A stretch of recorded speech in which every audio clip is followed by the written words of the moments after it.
नाजरीन ज़रा तसव्वुर कीजिए एक ऐसा हुक्मरान जिसके दरबार के दरवाजे पर कोई पहरेदार नहीं। एक ऐसा खलीफा जिसके फैसलों से दुनिया कांप उठती है। और एक ऐसा लीडर जिसके अदल से दुश्मन भी इंसाफ मांगने आते हैं। जी हाँ, बिल्कुल। आज हम बात करेंगे इस्लाम के दूसरे खलीफा अमीरुल मोमिनीन हज़रत उमर बिन खत्ताब रज़ी अल्लाह अन्हु की। हज़रत उमर का ताल्लुक कुरैश के मशहूर कबीले बनी अदी से था। आप बचपन से ही ताकतवर और बहादुर थे। घुड़सवारी, कश्ती और नेज़ाबाजी में सबसे आगे थे। यही वजह थी कि मक्का के बड़े बड़े लोग आपसे दब कर रहते थे। लेकिन इस्लाम आने से पहले हज़रत उमर इस्लाम के सख्त मुखालिफ थे। वो मुसलमानों को बहुत सताया करते थे, हत्ता कि रसूलुल्लाह सल्लल्लाहु अलैहि वसल्लम को ख़त्म करने का इरादा भी कर लिया। लेकिन शायद अल्लाह को कुछ और ही मंजूर था। एक दिन आपने अपनी बहन फातिमा के घर कुरान की तिलावत सुनी। सूरह तौह की आयत सुनकर आपके दिल पर ऐसा असर हुआ कि वही सख्त दिल नरम पड़ गया। इस तरह उसी वक्त ईमान की रोशनी ने दिल को मुनव्वर कर दिया। और यूं वो जो उमर इस्लाम के सबसे बड़े दुश्मन थे, इस्लाम के सबसे बड़े मुहाफिज बन गए। यूं इस्लाम कबूल कर लेने के बाद हजरत उमर ने कहा, ऐ अल्लाह के रसूल, क्या हम हक पर नहीं तो फिर हम छुप छुप कर क्यों इबादत करते हैं। और फिर इस तरह मक्का की गलियों में सबसे पहले खुले आम नमाज अदा की गई। लोग हैरान रह गए कि अब मुसलमानों को कोई रोकने वाला नहीं। दुश्मन भी मान गए कि इस्लाम की ताकत में और भी इजाफा हो चुका है। इस तरह नबी करीम सल्लल्लाहु अलैहि वसल्लम के विसाल के बाद हज़रत अबू बकर सदीक खलीफा बने। उनके बाद खिलाफत का ताज हज़रत उमर के सर पर रखा गया था।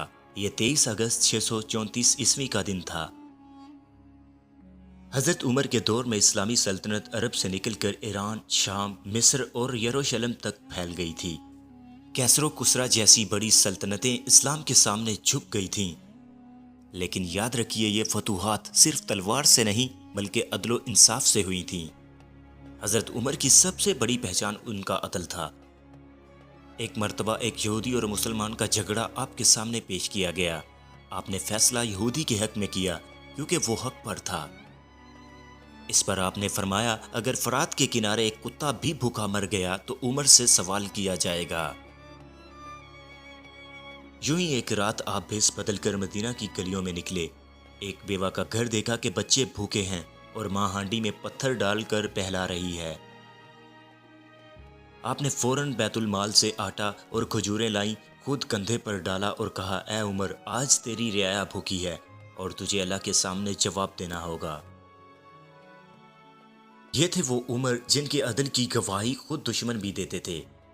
खलीफा होने के बावजूद आपका लिबास सादा, खाना मामूली और बिस्तर खजूर की छाल का होता था।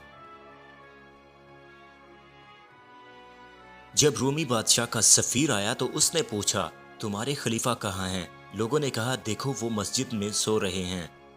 सफीर ने हजरत उमर को खजूर की छाल पर लेटा हुआ पाया।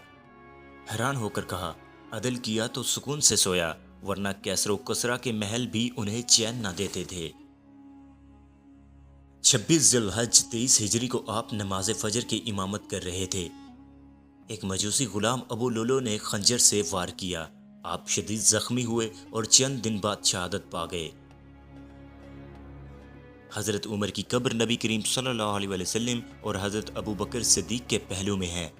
यूं तारीख के सबसे अजीम हुक्मरान ने दुनिया को अलविदा कहा, लेकिन अपने अदल इंसाफ की सुनहरी मिसालें हमेशा के लिए पीछे छोड़ गए। नाजरीन, हजरत उमर फारूक वो शख्सियत थे जिनके नाम से आज भी अदल की पहचान है।